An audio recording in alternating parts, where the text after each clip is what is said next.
ngiyaqala empilweni yami ukuthola ithuba ngiyibonge nje iSP Media ukuthi inginikeze ithuba lokuthi kwesinye isikhathi ngeke ngithinta into ethinta ubaba ongizalayo nendima ayidlale empilweni yami ngoba ezinye zezinto manje ngizibona manje naye engasekho ngingesenalo ithuba lokuthi hey yazi lento wawuyisho sengiyayibona manje ngoba nathi njengabazali manje kuyafunakala abantwana sibanikeze inkokhelo ezoba yisempumelelo. That is why even nezwi lisho lithi khulisa umntwana ngendlela angeke azalisole ngayo. Ngijabula kakhulu ukuthola leli thuba. Ubaba ongizalayo indima ayidlalile inkulu kakhulu.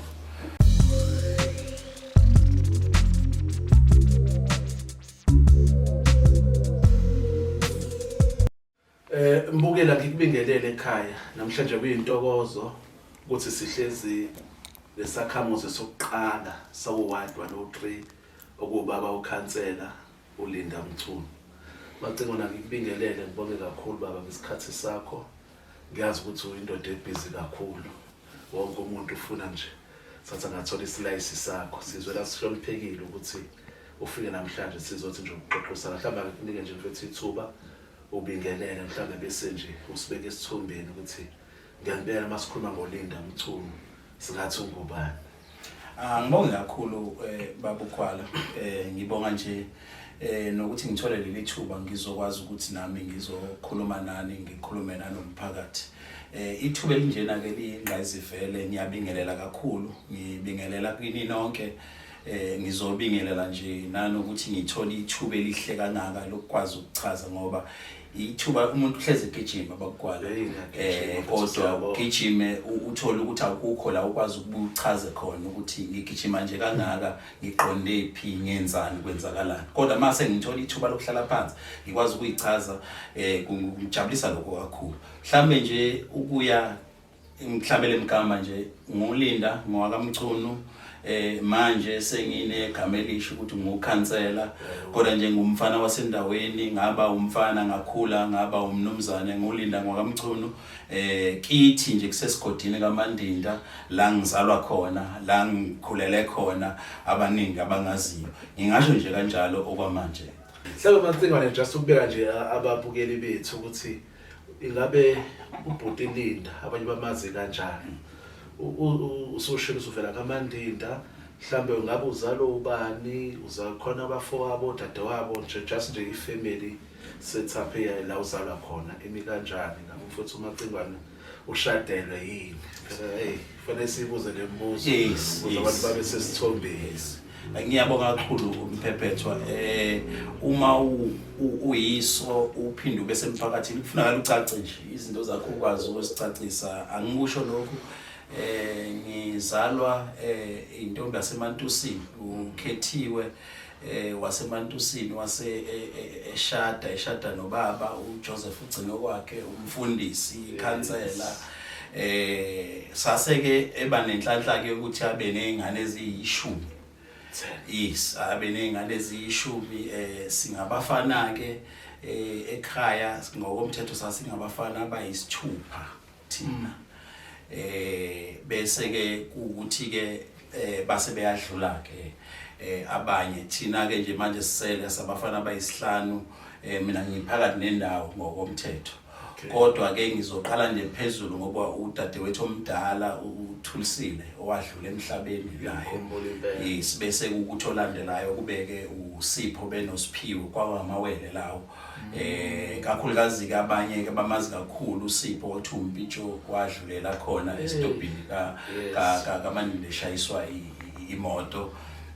bese kuthi ke abalandelayo kube ufundi okhona manje bese kuba kuza ke uGcalani ekuthiwa ushayela ama truck ke loyo bese kuba ubabhekile intombazane eshadele kaNdelo bese kuba yimi ke olandela ubabhekile bese kulandela uNhlanhla emveni kwaNhlanhla bese kulandela uKhanyisile bese kuzogcina ke uMbuyi lo umagcino wakwethu impela ke njengoba sengishilo ukuthi ngizalwa intokazi yaseMantusini ukhona uma ubaba ke usadlula emhlabeni kodwa ke abantu abasikhulisile basikhulisa nje kahle. Hayi ngenhlanhla okuningi ukukhuluma amacingwane ngiyakwazi okusho lesi ngikufundayo ukuthi umfethu uMpitro kanti kwayiwena. Ngiyaqala ukuzwa lo kodwa njena ke sizobuyela kakhulu futhi kwindima eyadlalwa ubaba uMthunzi. Kodwa ke mhlambe nje mfethu siyathanda ukuzwa ukuthi ukukhula kwakho uhambo lakho lokukhula susho ukuthi uzalwaphi mhlambe isimo sokufunda wafundaphi izinto okhule uyithanda okunye mhlambe ngizolongingena nami kuba phela sikhule ndawonye kunye ngiyakwazi uinterestayo ngijobelela nje lapha nalapha konje mase usibeke nje izimeni zokukhula kwakho nohambo lakho nala ekufundeni. Angibonge kakhulu Mphephethu. Ngiqale nje emazingeni aphansi ngifunde nje eNkazimulo. Ngenhlanhla ke mina ngifika iNkazimulo ivula ngoba siqale sewelisele esontweni. Phela mangikhumbula iNkazimulo yavulwa yithina. Thina la ngifuna kusafunda la ewesele esontweni. Lapha siyibhoda simanje. Hayawuthayima yithi nje esavula kodwa uba no principal kwakumisa idlovu Enkazimlo safuna basinande bahlaba igogo soqoqa umlando ithina esaqala lezi sikole hayi kuzwahle bacingwa ngase ke sikhuphukela ke eBodasili sengiya kulamabanga aphansi alandelayo ngifunde eBodasili ngisuke eBodasili ke ngase ngiya eThabela High School. Ithabela ke ila ngifunde khona amabanga aphezulu ngikhule khona nokuqala ukubona ezinye zezinto ngesikhathi ke sengibona ukuthi ngise eThabela ngoba uqala ukucula into yesicathamiya ngiqale khona eThabela na kushaya ke izinto zamacampus dance ngenza lezo zinto ikhaya ngiqale khona eThabela ukubona ukuthi hayi engathi impela lento iyaqina uyakhumbula ke Mphephethu besicula nani isicathamiya senaso nje mina isithombe lapha kwami so ke ngifunde khona ke eThabela High School ezinye zezikole engiye ngibonge kakhulu endimeni ezingenze ngikwazi ukucacela ukuthi kusho ukuthi ngempela kanti umuntu udalelwe kulento kufanele yenzeke ngoba ngikhumbula nje igameke eziningi ngiyakhumbula ngelinye ilanga othisha kuphambene othisha ngiba ngenise eklasini ngingaphatha umhlangano kuyimi engikhombisa ukuthi othisha kufanele ngabe benza ukuthi nami nangaleso sikhathi kwenzeka ngangingaboni ukuthi kwenzakalani kodwa sengibona manje ukuthi hey kanti umuntu kade ayiqala lento uqinisele amacingana entweni oyibalayo futhi ngicabanga ukuthi mawusuyiqala high school lento yetalent nobuholi cishe usuyiqala ngoba uma ngikhumbula nje sikobhoda entweni eziningi ngaba ukucula akusadlalwa izikeshi ngalezo ikhazi cishe omunye abantu ababehamba phambili ukubamba lelo qhaza kodwa kuliqiniso ukuthi ufike high school ne-environment eyayikhona eThabela ngaleso sikhathi abaningi ababe netalent bavela nazo kodwa nje ngiyakhuthi kaningi nje mangabe sihlangene even i-community fashion from usondele ekhaya kulelo wathi noma kuhlangene kodwa umuntu olokulalelwa lakho kwangalo uma ulinda labanye noma nathi sasiba khona kodwa kwangathi hayi khona uSpiwe la hey ulinda labanye cishe namanje lonto isakulandela mfethu konke ngifisa siyithinte ngizathi mhlambe abanye abakwazi manje kungenzeka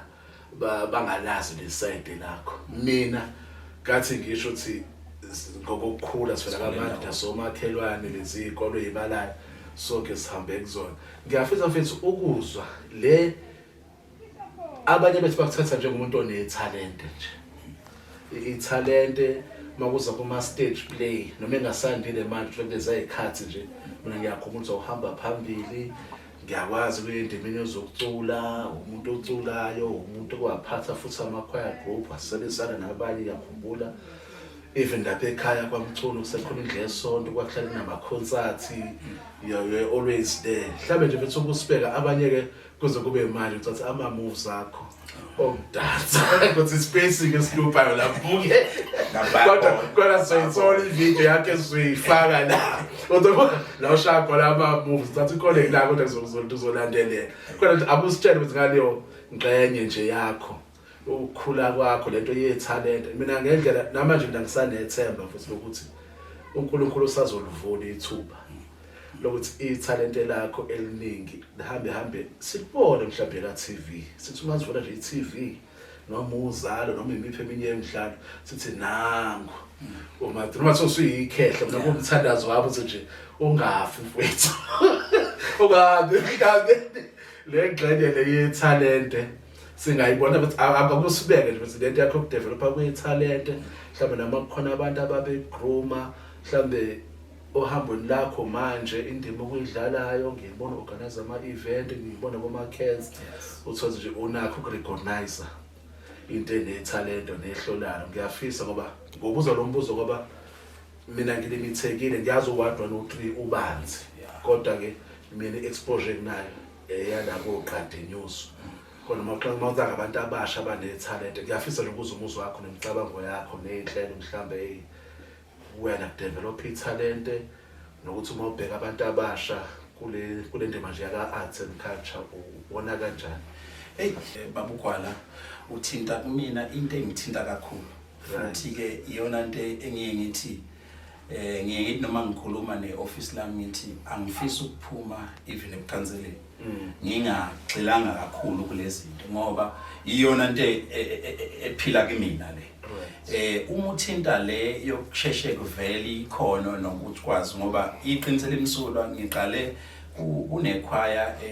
engangicula kuyo kwakuyikhwaya nje yasendaweni kuthiwa iBYC kwaqala kuthiwa iBailo qala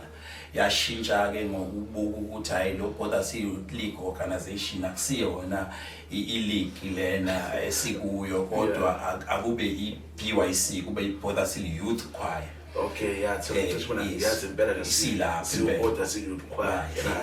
isilapho nakhona kwangenziwa into eyodwa kungaculwa kuphela kwenziwa ama stage play ukudlala imidlalo isikakhuluke lapho kwakunabantu abadala kohobhuti kimi kodwa ngangikwazi ukudlala nabo sikwazi ukuthi senze zonke izinto ila ngiqale khona nami ukubona ukuthi engazi ukuthi mina la ngiyimuhle khona kakhulu isentweni evelayo nje emphakathini ngabe imidlalo yase stage ngabe ukucula ngabe izona zonke lezinto iyo ke into engithinte nje kakhulu nanokuthi engicabanga ukuthi abantu abaningi ukuze ngifike nasebukhanseleni bangibone lapho nami mina mhlambe kahle la ngigxile khona noma la ngiyimuhle khona ikona ukudlala imidlalo yase stage noma ukudlala kumabona impela ke mfundisi kuleyo ishoyo yokudlala kumabona ngiyengitshela abantwana bami ngithi mina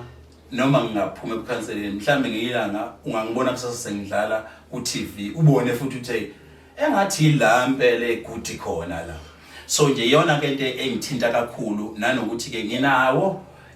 ama plans ukuthi abantu abasha ngibasondezele eduze lezinto zikwazi ukuthi zibathinte sibakazi ukuzenza ngoba ngiyabona ukuthi nami yilona thuba elangenza ukuthi nanokuthi likwazi ukungichanela nje ukuthi ngikwazi ukuyiphatha indlela okuyiphatha ebantwini ukuthi abantu kufunakala ukwazi ukuhlala nabo uhlale nabo kanjani kodwa ilezi zinto ezingenze ngakwazi ukuthi ngisondelele kakhulu ebantwini ngiyazi futhi ukuthi umphakathi ubaluleke kangakanani ngangeke ngikwazi umphakathi ngoba umphakathi ngangikudinga ukuthi awungibuke into engiyenzayo ufuna lo ngibuka umphakathi manje kufunakala ube nendlela okuyiphatha ukuze umphakathi ukwazi ukwamukela ukwazi ukuyibuka kuona so nje enye ke into enginayo kakhulu abantu abasha uyisondeze eduzane ngisazama nokukhuluma nezinhlaka ezisondelene naloko ukuthi ukwazi usondela kade nje kulamasonto adlule bengikhuluma indaba ukuthi ngifuna ukwenza nje a just big show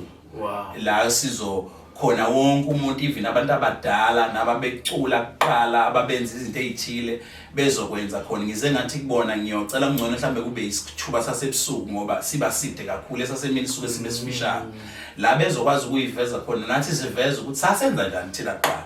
ukuze bakwazi ukunderstand laba abancane ukuthi hawu kanti nanenza kanje thina sasifaka isihlanu uthiwe cula ungakwazi ukucula kuthiwe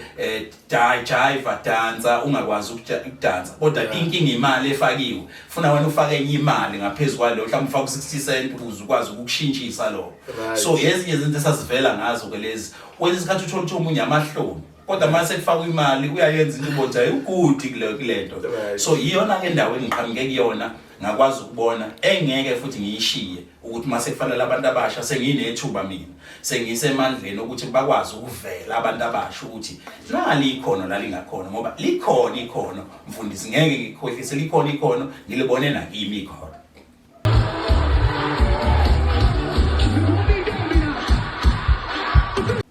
Ya ikhono leningi kakhulu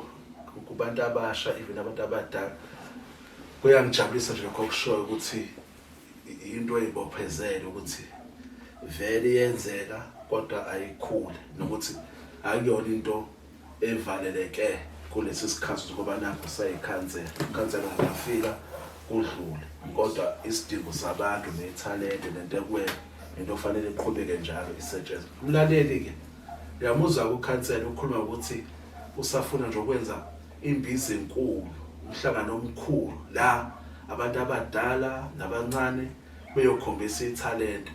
Wena mothi uyasebenza nawe ngalezo zabo arts and culture uneminye imbono ukuthi lento ingashaypheka kanjani akusondele eduze uthona ukuthi i-office lekhansela kodwa ke sisebenze lento nami isenhlizweni amakhulu ngiyafisa ukubona izinto ezinjalo zenzeke emphakathini. Mona ithalente unamathuluzi unendlela aku-ede kulombono wekhansela. Sibonga kakhulu Macingwane osuphawulile mfethu kuyasibeka isithombeni ukuthi ungubani. Ngibona phela ufuna abantu abangaka usana kuyenza lokho bathi sisasha khansela saruka oh okay ngiyasilalela nje. Siyabonga kakhulu Macingwane sesithinto okuningi kakhulu futhi sesingenile kakhulu ukuthi kanti nalo nje ithalente uma uvuma ukuthi ulibeke stage lingakuveza ukuthi ubani liveze nezinye izipho kufaka naso leso sokuhola mhlambe nje ukubona kwakho namanje usuzizwa ukuthi hayi cha lento ye-leadership ikhona la kumina egazini. Uqale nini ukubona lokho nokukuzwa nje nawe uzuvuma ukuthi hayi no ngiyazizwa ukuthi ubuholi bukhona? Mfundisi yazi ukuthi asilibonge nje kakhulu leli thuba kakhulukazi lezi inhlaka ezifana nalezi zokuxhumana zenza ukuthi ngoba abantwana bethu kuyafunakala sibanikeze leli thuba lokuvela ngoba thina sivele ngesikhathi la kunzima khona. Ngiyakhumbula nje ngoba umuntu kulento yobuholi ngingene kufana nokuthi ngingena istaff yabona ngokuthi yonke indawo la ngikhona kuhlezi kunabantu angikwazi ukuhlala la ngekho khona abantu ufuna ngoba uzokhumbula nje mfundisi sike saba nama team amabhola na kodwa uthola ukuthi lama team awamaningi matibili nje kuphela uthi usuku nosuku uqhudelana ama team awo la semhlangeni yabona ubone ukuthi ilento ikhona ngaso sonke isikhathi la umuntu ekhona kusuke kukhona abantu abayidlanzana ngaso sonke isikhathi. Ngiyaqolisa yes la ngathi ubukela so ngoba ngihleka nje ngihlaka ngoba lento ukuthola eshoyo namanje ukuthi la yekhona follow khona ikakhulukazi kuyenzeka abe mningi amandla phela uzalwe noma ngafisa ukusibalekela ngoba sozaba appointment la thina sino si office simvimba yabona bayengaphuma manje ayilapha abanje wonke umuntu uzenza into yakhe njengamanje kodwa bayekwafika nangu bathi uzobona sekule senzo ukuthi into nje efuna ukuyifaka namanje mfethu isekhona futhi ngiyabonga ukuthi uyivunele ongathi ngoba nakho sesikuthende ngalesi sihlalo bese ezinye izinto eziwubuntu nokuphila yabona ukuthi ayisizazi ngeke kwenzeke njalo uyindoda ebhizi kodwa nje ngithi angiyifakazele lokho ngihlela impela mfundisi siyazi ukuthi ngiye ngintshela abantu uma bengifica khona lapha kaMandindi right omunye azacabanga ukuthi ayi kusho ukuthi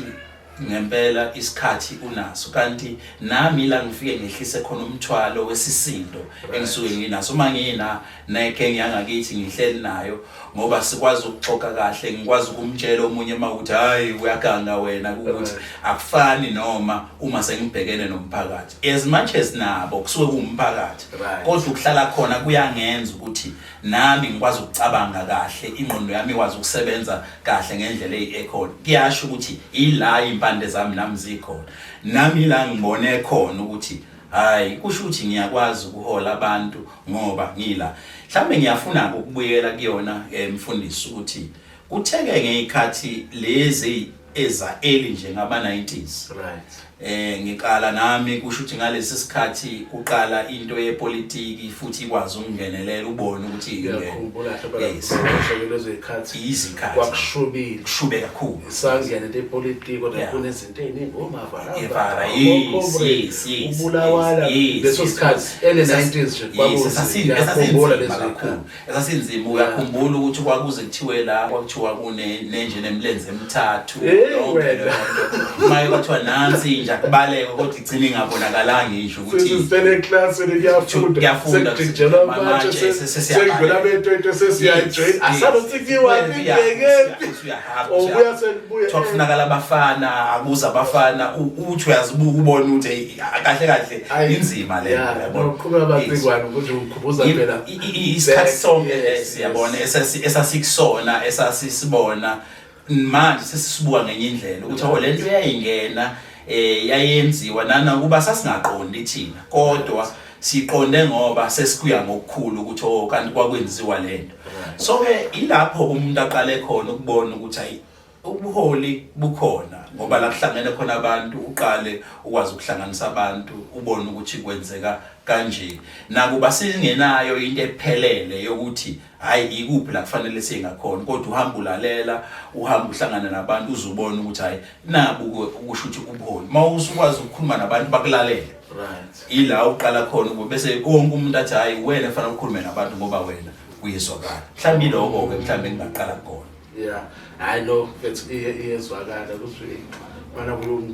ubusele kwezikhathi kodwa nje ama early 90s sasikhona ziningi insizwe zasala lapho kulowo mgijimiswa sasawo understand no mfethu ngikuzwa kahle umlaleli nombukeli ekhaya siyabonga ukuthi ubukele kuze kube manje kodwa kuzeke le platform ikhule wena ongakwenza ukuthi subscribe ulike uphawule futhi nawe la ngezansi kwalezi ingxoxo makukhona la ukukhumbulayo ngathi sikhumbuza nofuka abantu bezani kuyoba mnandi ukubona abantu insizwa nezintombi ukhule nazo zikhombisa ukuthi nje I see you so khona intombazana omunye bese nathi nje I see you wenze ngisi ngesiphiso ngakho kodwa lathi sithi nje we see you bathi ngale bethu ngiyathanda ukuthi ukuthatha isikhashanyana noma sike sibe side kodwa singene kuyibanga noma kwindima edlalwe kakhulu ubaba wakho ubaba uMculo mina njengomuntu sekuvelile ukuthi sivela ngandawonye ngiyamazi njengomfundisi endaweni ngiyamazi futhi njengomholi obesenza kakhulu nezinhlaka zomkhosi ekhansela ekhona enduneni okhona emphakathini obebheke kakhulu umphakathi cishe ubaba uMculo wayewubaba ngisho kwabanye obaba noma emuphi umnomzana endaweni uMasikhulu uma khona into engahambi kahle ekhaya lakhe babekwazi omama nezingane ukuthi hayi sathi kuzofanele sicela ubaba uMculo akasondele azoyibukela eduze lento eyenzekala ekhaya sesho ukuthi kuwena umlaleli ongamazi ubaba uMculo amsekho manje usesenkosini usasishiya kodwa imisebenzi yakhe ngathi ngiyidlalela nje sothi ubaba uMculo wethu siyamazi ama sacrifices enye nje yokugcina engikhumbulayo ngiyazi uzothinta kulezi zinto ezinye kodwa ngifuna uveze kakhulu ukuthi indima ayidlala endleleni yakho kwabuho kodwa ngisenza ake ngibeke i-background mina okwenje ngikukhumbulayo lapha kaMculo kwakhona indlu yesonto yaphendwa leyo ndlu kwafika isikole kwakuthiwa iMaqhutshane high school eqala la kaNyuso yafundela khona sabona izingane zifunda kodwa ngicathi zathi ihamba nale ndlela sonto almost esivithekile nje njengoba sikhuluma nje ngiyazi ukuthi ayisekho kwasakuba khona kodwa cishe indawo isekhona so nje mase ngubaba uMthunu sikuba ngumuntu onjalo wayengayiphileli yena kuphela nomndeni wakhe kodwa baningi abantu ababephila ngaye okunye ke sisabona futhi nakunena namadodana akhe ngoba uke wakhuluma ngobhuti Fundi njengoba siyazi ukuthi umfundisi naye uphuma esandleni sakhe simkhona baba boMthunu ngiyazi nawe nje ukuthi kufanele abe umfundisi kodwa lento yakho yokuthatha ukugijima emaceleni kodwa ngiyathanda bethu ukusibeka nje isithombe mhlawumbe nokuye engakushongo baba uMthunu ngoba sizama ukuveza izinto ezinhle futhi abanye abantu abawazi umlando babona nje sebebona uLinda sengathi mhlawumbe wakhiwa abangani bakhe lapha eDlangalaleni kodwa iqiniso lithi ikhaya nje ovela kulona cishe linasi isandla mina ngikhuluma ngingaphandle kodwa ngiyalazi igalelo baba uMthunu empilweni yami nekhathi sasiba nazo even sengikhulile ngixoxe nje naye ngiphume kuyena ngizothi hayi nginethemba khona izinto ezisazokwenzeka sisazobona izinto ezinkulu kodwa ake nginike ithuba lento ingawe futhi ayikho yazi mfowethu Siphiwe nababukele emakhaya bazongixolela nje ngoba ngifike ngithi mfundisi ngithi Siphiwe ngithi hayi khuleka ngoba sisonke ndawonye indlela ngiyaqala empilweni yami ukuthola ithuba ngiyibonga nje SP Media ukuthi inginikeza ithuba lokuthi kwesinye isikhathi ngeke ngithinta into ethinta ubaba ongizalayo nendima ayidlale empilweni yami ngoba ezinye zezinto manje ngizibona manje naye ngasekho ngingesenali ithuba lokuthi hey yazi lento wawuyisho sengiyayibona manje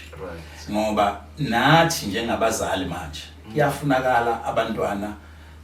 sibanikeze inkokhelo ezoba yisempumelelo. That is why even nezwi lisho lithi khulisa umntwana ngendlela angeke azalisole ngayo.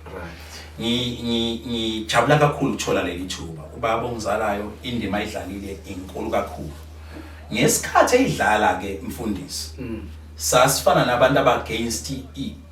indlela yiyo ngoba besike sisho nathi ekhaya sisho kuyenza ukuthi isikhathi engathi sethu awunaso wena unesikhathi sabantu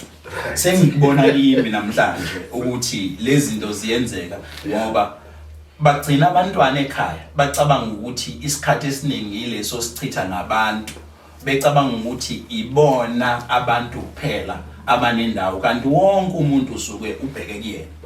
Ngikhumbula ke nje ukuthi empilweni yami eningi izinto zenziwe uye ubaba ongizalayo ngesimanga sokuthi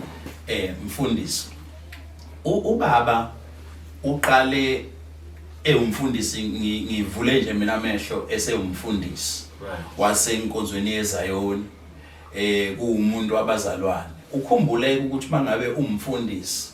kakhulukazi kube ngazi ukuthi hayi umuntu olandela abantu besimame noma wena udonswa abantu besimame ngekhala ngi against futhi into esonto mina ngibona sengazi ukuthi lento yenza ukuthi abantu bangithathe kancane abantu bangidelele ngokuthi bathi ngiyakholwa even esikoleni abafana ukuthi umfana kamfundisi ngingayithandi lento lethi umfana kamfundisi kanti angazi ukuthi into engiholele ekutheni ngizosibekeleka ngaloko nje nanoma ngabe kuthi usukela umuntu kodwa umunye akiyekisa ukuthi ngoba umfana kamfundisi ngizama ukuthi ke ubaba waseba yikhansela ikhansela ke le induna ngokomthetho kusho ukuthi edlala indima emphakathini ke manje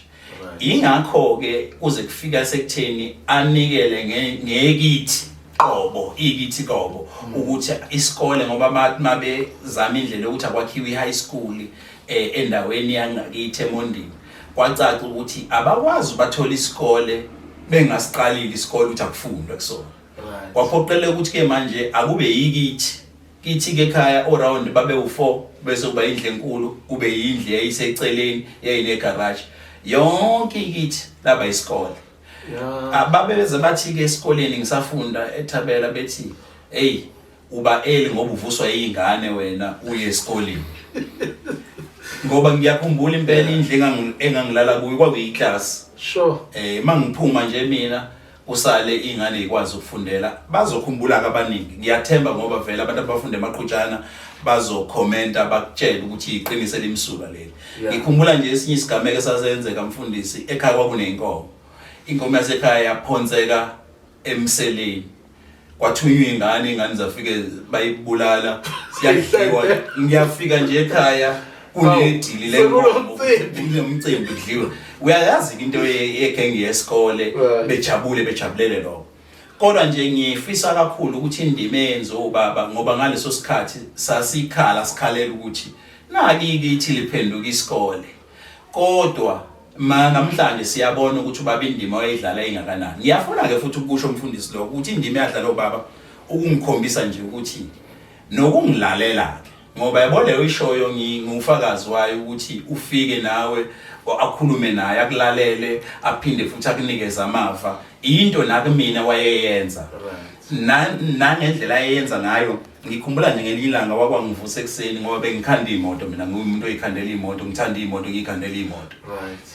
Angivusa ekseni wathi namhlanje awuzukukhanda imoto ngizocela uhambe emhlanganweni kunomhlangano olapha ngasemaqhutshana esikoleni okuyofanele uye kuona ke kusho ukuthi usehholo ebambanani le ngakansi.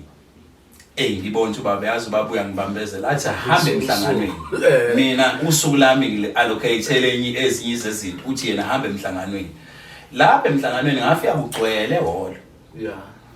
Ngiyakhumbula nje ngoba ngaphakamisa ngakhonjwa ngakhuluma nje into ngathi nje emhlanganweni kuyongijabulisa ukuthi kwakuzothula iproject into yamanzi. Ngathi kuyongijabulisa la ukuthi kule project loba kukhulunywa ngayo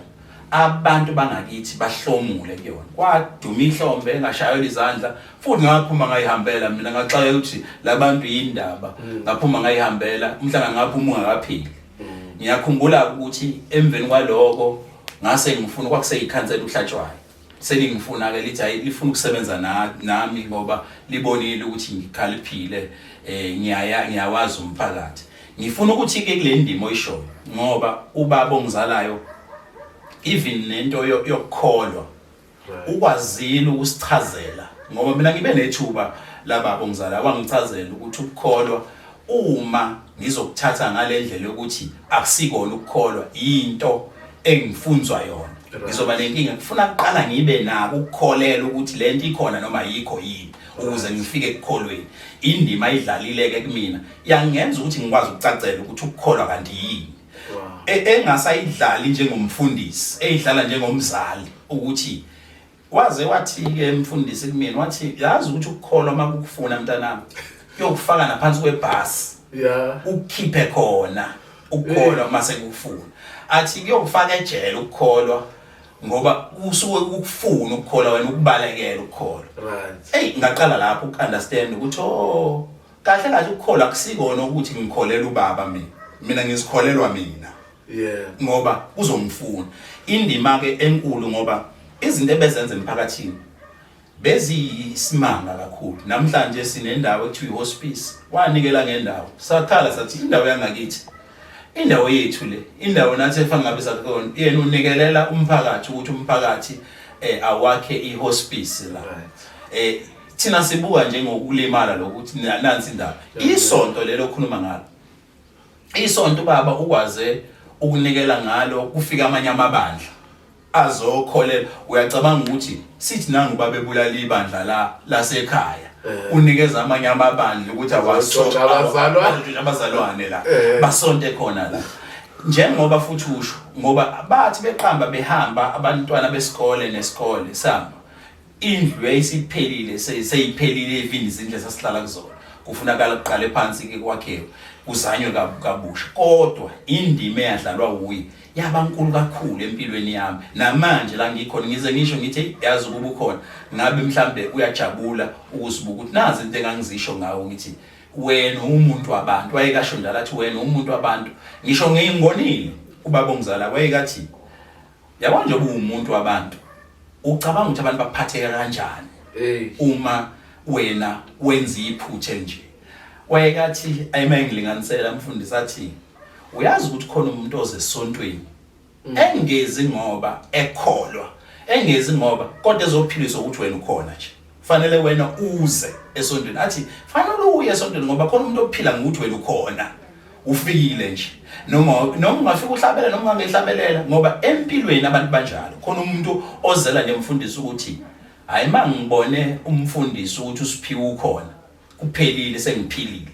so uba bayakwazi ukunginikeza ke lozo zinto ukuthi fanele wazi ukuthi awusaphileli wena uphilela nabantu lapho indima enkulu ayidlalile ke empilweni yami eyenza ukuthi ngizibone ukuthi nami upholi kanti kunjani ukhumbuleke ngoba bengiye ngithi kubaba wena phela umfundisi thina sibona befundisi yabona ngibone indlela abantu abenza ngayo kwesikhathi uthola ukuthi omunye umuntu uyafika adelele ngibone mina ukuthi ngisebumfana nami ngiyaphila ngibona lo muntu uyadelela ngithi ngifuna ukuthi ngimthathelele athi hey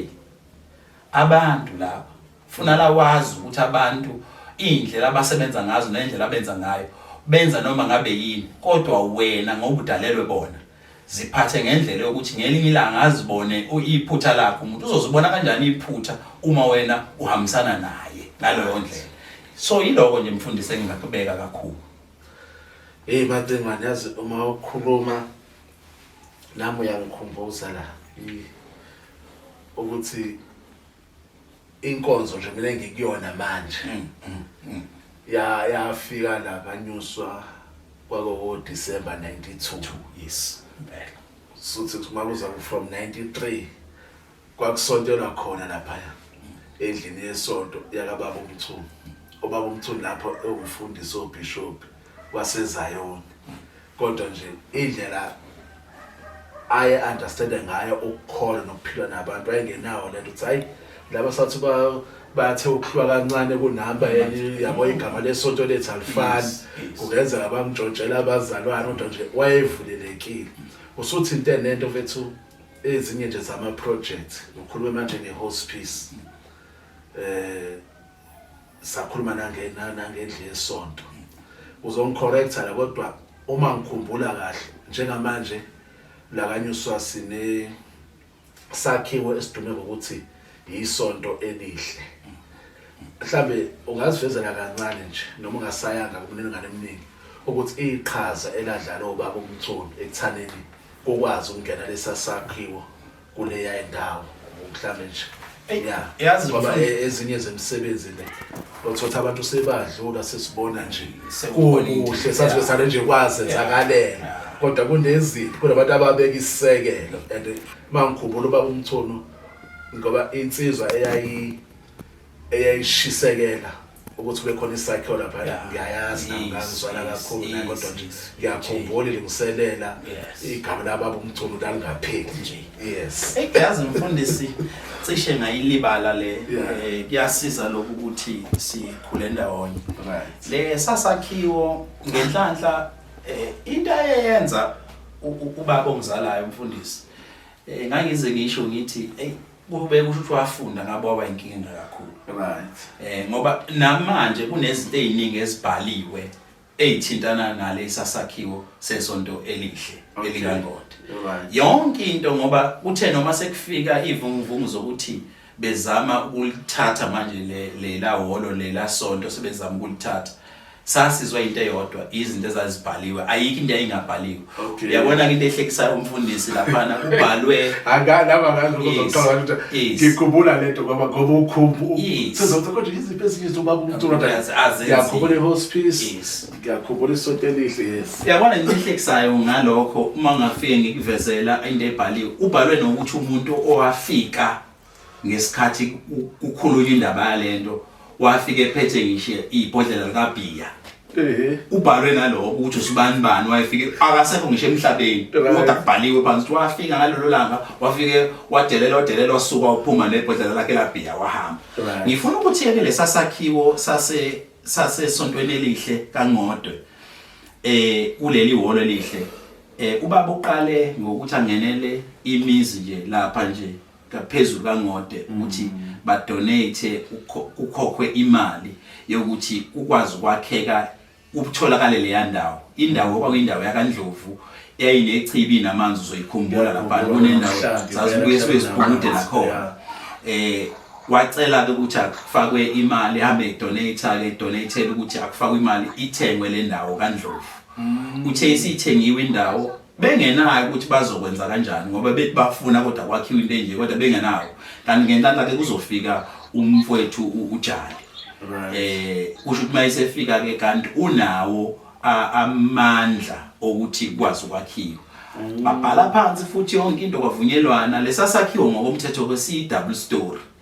sinelinye ihholo ngaphezulu sibe nehholo ngaphansi ila ukuthi mangukuthi isonto libamba inkonzo ngenzansi bese kuthi induna ziyohlala ngaphezulu uma ukuthi kuneyamacala ngoba kwakuhlangene nento yenkantolo yamacala bese kuthi njoba kunesakhiwo konje laba vele induna kwakunesakhiwo ezayihlangana yakulona bengakabi khona isakhiwo seso namlando ukuthi athi kulandana yes so ke kwase ukuthi ke bakwazi ukuhlanganisa bakwazi ukubekwa ke kuze kwazi ke aqale ke umfowethu uJali ukuthi kwakhiwe ke manje kwakhiwe lesasakhiwe esikhona isakhiwo somphakathi ke lesi akusisona isakhiwo somuntu othile ubaba wahlanganisa induna wahlanganisa amadoda endawo ukuthi kwazi ukuphuma lesasakhiwo ngoba isakhiwo somphakathi ngiyafuna ukucacisa lo ngoba wayesicanga ngoba ngiyakhumbula ukuthi ngelilanga ngangafika nami sengidiniwe kuyena abantu sebefuna ukona lapha wathi akusisona ufika kubani kwena ngifika kuyena ubaba okay yes ngoba kwakusekunomhlangano sebezama indlela yokuthi uyayazi le nomphakathi sebefuna ukusayijeka wafike wathi akekho umuntu eyokwazi ukuyehlula lento ngoba into yomphakathi wangivezela amaphepha namanje ngisizwe yiwo ukuthi sikwazi ukuveza nabafowethu ukuthi naki into ezibhaliwe nanokuthi obani bakhona ngisho abantu ababekhipha imali umuntu wayekhiphe u350 kubhaliwe phansi ukuthi wayekhipha u350 lo muntu akekho umuntu ongabhaliwe laphana kakhulukazi abantu basendaweni ngoba yibo abanikelela ngendawo ukuthi ikwazi ukuthengwa kaNdlovu ukwazi ukuthi ke ikwazi ukutholakala nazo zonke into ezazikhishiwe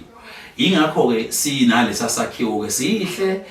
siyasithanda njengomphakathi ngokuba namanje ngizama ukuthi sesinazi into esesinikelelwe zona ngizama manje ukuthi kube khona ucaretaker ozokwazi ukuthi ahlomule ekutheni ke ugada sona ngayo yonke indlela kodwa ngoba isakhiwo somphakathi ngiyafuna ukukucacisa lo ukuthi isakhiwo somphakathi lesa akusona isakhiwo esibhekene nomuntu oyedwa kodwa isakhiwo somphakathi ukuthi ke umphakathi wayekuvunyelekile ukuthi umphakathi awusonte umphakathi ukwazi ukubambela imihlangano ukwazi ukushadela khona mhlambe izinto ekufanele ngabe zikhona enye into engiyikhohliwe umfundisi kule ubaba eminingi imizi nemshado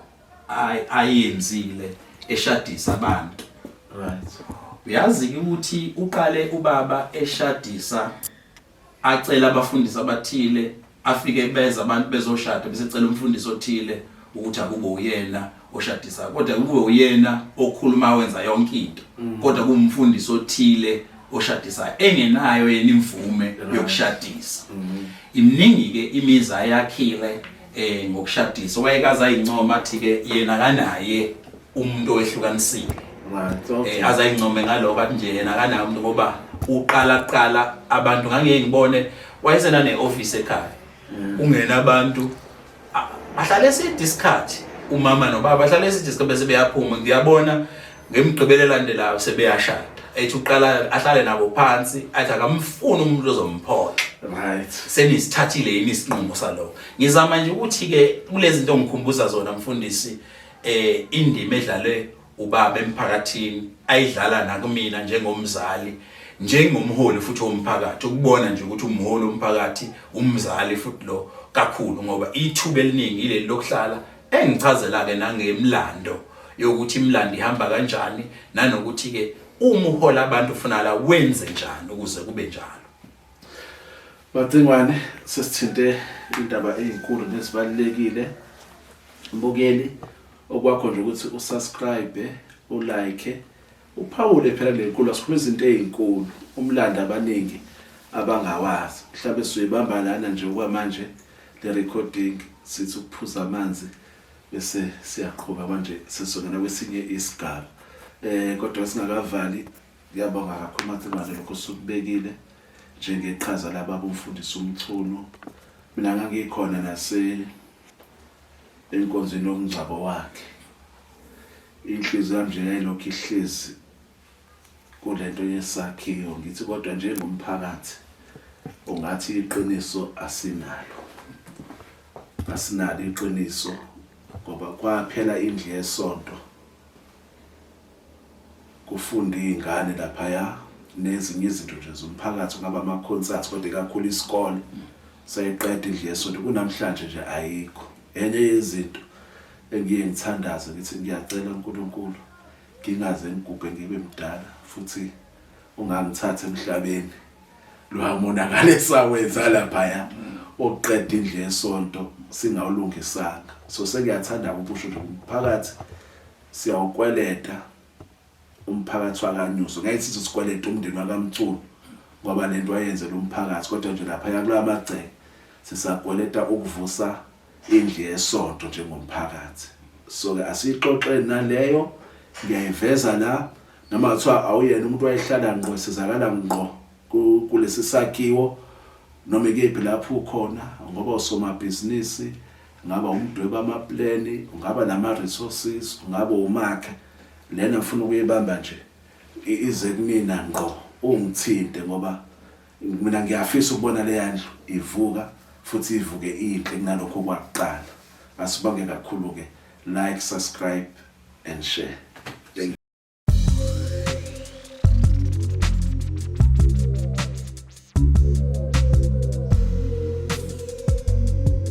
Kwala into yagesi waseCliffdale. Right. Ngoba namhlanje bengiye kwa-Eskom, ngiqale eCato Ridge ngase ngiya eMaritzburg eMkhondeni kuyokhuluma. U-Eskom ke ngoba mina wadi yami ihlukene kabili, inogesi owamasipala. Umasipala uthenga ku-Eskom bese ubogesi esithi thina owamasipala. Bese kuthi indawo yaseCliffdale Bucks Farm, Douglas Molokohlo isebenzisa u-Eskom. Kusho ukuthi service ayifani. Silethizwe abantu bayafa ngenxa yokuswela ulwazi, kanti nami ngibekiwe njengomholi sikhona njengabaholi ukuthi sibanikeze abantu ulwazi ukuthi yini ekufanele bayilindele, ngoba ipolitiki mfundisi ngithi ifike iguqula iqiniso lenza amanga, iguqula amanga iwenza iqiniso. Kufunakala abantu sibanikeze ngoba isikhathi sesikuso manje sekusebenza ipolitiki bese iyenza thina sisale vulnerable, sisale thina singenalutho ngenxa yokuthi kufakwe ipolitiki kuthina sanga-understand. Kubalulekile ke lokho, nanokuthi mina njengokukhansela umculo angisiyena ukhansela umuntu we-individual noma ukhansela wenhlangano yami kuphela, kodwa ngukhansela wonke umuntu, ngoba yiyo lento eyenza ukuthi sigcine siyisizwe esihlukene kakhulu ngesimanga sokuthi sithatha ipolitiki siyifumbathe kakhulu, noma sigcine sesisavisa abantu ngokwepolitiki, kanti ayikho into enjalo. Wonke umuntu wamukelekile, ngoba mina nginikeza umyalelo inhlangano yami ukuthi hamba osavisa abantu besizwe, hamba osavisa abantu base-Ward 103. Akushiwonga ukuthi angihambe ngiyosavisa abantu benhlangano yami, kwathiwa ngihambe ngiyosavisa abantu base-Ward 103, isavisa bona ke.